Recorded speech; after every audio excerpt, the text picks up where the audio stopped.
रोजगार जेते अधिक हेले भी जदि आर्थिक परिचालना ठीक भाव कर न पारंती तेबे जीवन व्यापी आपण को टंका पाई संघर्ष करने को पड़िबो। याको आहुरी भल भाव बुझिया पाई गोटे उदाहरण नेबा।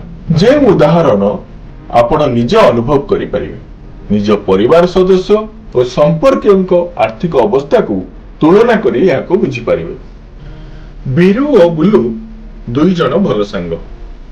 इंजीनियरिंग परे उभय कैंपस सिलेक्शन रे आईटी कंपनी रे चाकरी पाइथिले। बीरू मासिक दरमा 50,000 टंका रे जॉइन करथिले। बुल्लू मासिक 80,000 टंका रे चाकरी जीवन आरंभ करथिले। दुहे मेधावी थिले किंतु कैरियर भल थिबारु बुल्लू अधिक पैकेज रे चाकरी पाइथिले। तेबे दुहिक मध्यरे बीरू पर्सनल फाइनेंस संपर्क रे अधिक सचेतन थिले। बीरू एही दिग प्रति दृष्टि देइथिले। किपरि आर्थिक परिचालना करि हुए जानि थिबारु प्रथम दरमा पाइबा परे प्लानिंग आरंभ करिदेले। प्रति मासरे 15,000 टंका लेखाए निवेश आरंभ कले। एपटे किंतु अधिक दरमा पाउथिबा बुल्लू अयस आराम पाई अधिक खर्च करथिले। संचय और निवेश पाई ध्यान देउनथिले। शौकीन कार ईएमआई दे लग्जरी आइटम किनिबा दामी होटल ले नियमित खाइबा तांकर अभ्यास हो जाइथिला। समय अनुसार दुहीक परिवार बढ़िथिला। प्रमोशन और दरमा मध्य आकर्षणीय होइथिला। तेबे 15 वर्ष परे दुहीक आर्थिक स्थिति रे आकाश पाताल प्रभेद देखिबाकू मिलिला। बीरुंक संपत्ति बढ़ी चलीथिला। एपटे बुलुंक ईएमआई बोझ बढ़ी चलीथिला।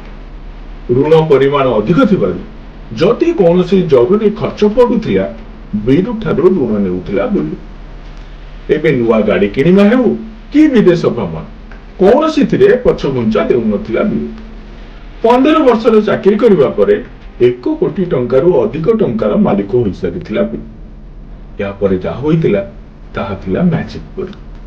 प्रथम 1 कोटी पई 15 वर्ष बितिथिला किंतु परे रॉकेट भली संपत्ति बढ़िबारे लागिथिला। एबे कैलकुलेटर जरिया रे जानिबा मासिक सेही 15,000 टंकार निवेश रे बीरू किपरि परवर्ती 15 वर्ष रे 10.5 कोटी टंकार मालिक होई परिथिला।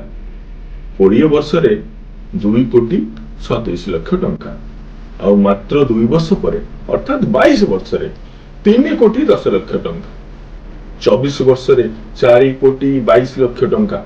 25 वर्ष निवेश रे पाखा पाखी 5 कोटी टंका आ 30 वर्ष रे निवेश रे 10 कोटी 51 लाख टंकारु अधिक टंकार मालिक होई परिथिला भी। यहा परे प्रति 6 मास रे कोटी टंका हारे रे बढ़ुथिला बीरुर संपत्ति। फाइनेंशियल फ्रीडम पाई प्रथम आवश्यकता हेउची मनी मैनेजमेंट। प्रथम रुचि एक कथा बुझिछि से ही आर्थिक स्वाधीनता सहज रे हासिल करि परिछि। एही परि उपादेय वीडियो देखिबा पई हमर YouTube चैनल पैसा पावर को एबे ही सब्सक्राइब करिनियंतु। तेबे नुआ नुआ वीडियो अपलोड हेबा मात्रे आपण को निकट को जीव नोटिफिकेशन फଳରେ कौन से वीडियो आपण मिस करिवे नहीं कारण एहा आपण को जीवन को बदलाई देबो। आ हो वीडियो को लाइक और शेयर करबा को जमा भूलंतु नहीं। आपण को गोटिए लाइक और शेयर हमकु उत्साहित करिवो। केन प्रकार सूचना पाइबा को चाहुचंती ताहा मध्य कमेंट बॉक्स रे लेखन। रोजगार संचय निवेश और स्टॉक मार्केट रे इन्वेस्टमेंट और ट्रेडिंग संपर्कित गुरुत्वपूर्ण सूचना और ताजा खबर आपण को निकट रे पहुंचाइबो पैसा पावर।